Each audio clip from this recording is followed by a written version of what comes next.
So, today we're diving into a story that, on the surface, looks like it's just about limestone mining.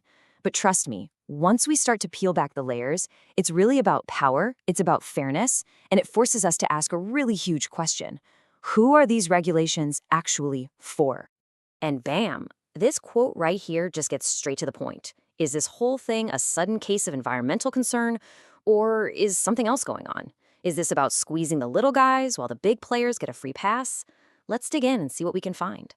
Okay, so our story kicks off with this ultimatum. It basically came out of nowhere, and as you can imagine, it sent a wave of panic through this entire community of small-scale miners.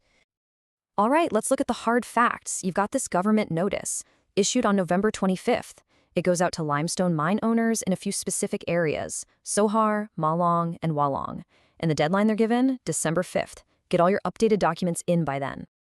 10 days. I mean, just let that sink in for a second. 10 days. If you've ever run a small business, you know how insane that is. Trying to pull together all this complicated legal and environmental paperwork, get it all signed, sealed, delivered in just 10 days, it's pretty much impossible. Honestly, it feels less like a real deadline and more like it was designed to make people fail. So you have this crazy deadline, and it naturally makes you wonder, who is this crackdown really aimed at? And, maybe even more telling, who's being left alone? And this is where things get really interesting. You see this split, right? On one hand, you have these small, local miners getting hammered with this 10-day ultimatum. But on the other hand, you've got these massive cement plants, the ones that use up a ton of limestone. And they seem to be getting a pass. It really makes you ask, are we looking at two different rulebooks for two different groups of people? So put yourself in their shoes. What happens when you're faced with a deadline you can't possibly meet? Well, a few things. You might just have to shut down completely. Or maybe someone quietly suggests you can get an extension for a price. This is the kind of pressure that forces good people to operate in the gray market, or worse, just throws them out of business for good. So all these pieces are starting to form a picture, right? And it leads us to the central mystery.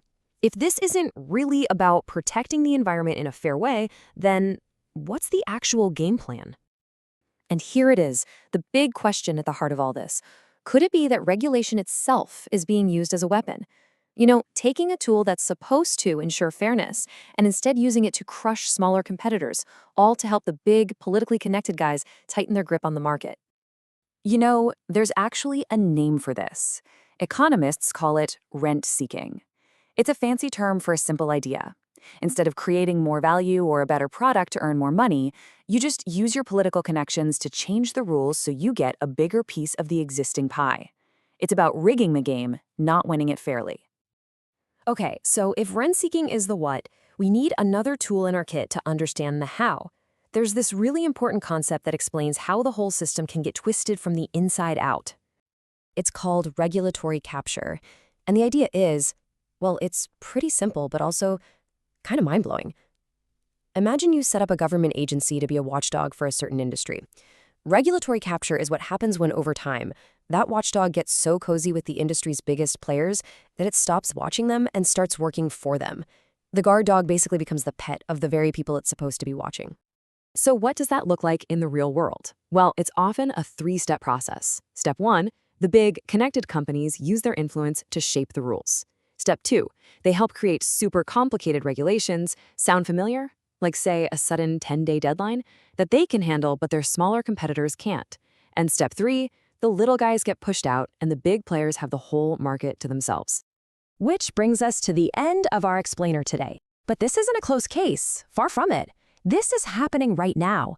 The good news is, now you've got the toolkit. You know the concepts, so you can start asking the right questions to figure out what's really going on.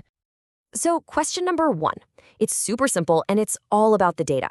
Just ask, how many of these notices went out to the big cement companies in the last 6 months compared to the small miners? The answer to that, well, the numbers don't lie. That would show us in black and white if there's a double standard at play. And the next big question is, what happens on December 6th, the day after the deadline? Do all these mines get shut down for good in the name of the environment? Or does the problem just sort of disappear once a little extension fee is paid? The answer to that question tells you everything you need to know about the real motivation here.